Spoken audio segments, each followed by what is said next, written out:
Ating kapatid, this saying is known to all of us. It highlights the values of justice and equality. Good if we're just going to divide with 2, 3, or 4. But what about if we are going to use bigger divisors? Just like this example.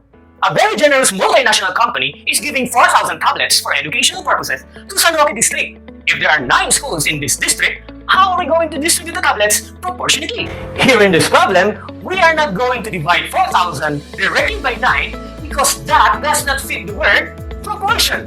San Roque district is composed of large and small schools. The larger the population, the greater the percentage it should receive.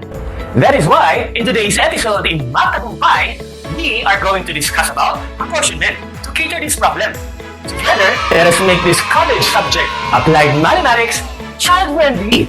And I'm Teacher Jarwin from Lapulapu Elementary School, and this is MATHagumpay, where learning math is winning the world. The closest words to understand apportionment are allocation, distribution, and proportion.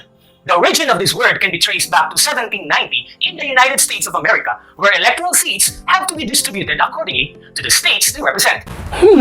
This has got to do with election. Interesting. There are many methods for apportionment. For this episode, we are going to focus on Hamilton method, a procedure devised by Alexander Hamilton himself, who is part of those who influenced the settlement of the electoral issues in the House of Representatives. To solve our problem, we need to utilize 2 mathematical concepts, standard divisor and standard quota.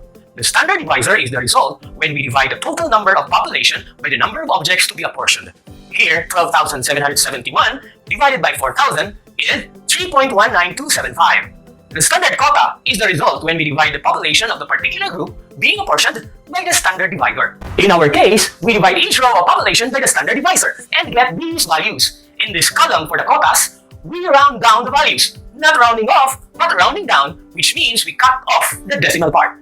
But save the decimal parts because we will need them later. The next step is to add all of the rounded down values, which results to 3,995. We have 4,000 tablets. What will happen to the remaining 5? This is not the time to look at the decimal parts. We distribute the 5 starting with the group with the highest decimal part and until the remaining objects are apportioned. Divon, Lapulapu, Don Julian, Quirino, and San Roque. After adding the remaining 5, the total quotas are as follows. And this results to 4,000. Therefore, this is how we apportion the 4,000 tablets. Mission accomplished! My dear learners, the world is unfair. But with this lesson in apportionment, the values of justice and equality are in your hands. Hoping for another fun-filled time together with Teacher Jarwin here in MATHagumpay, where learning math is winning the world. Bye-bye!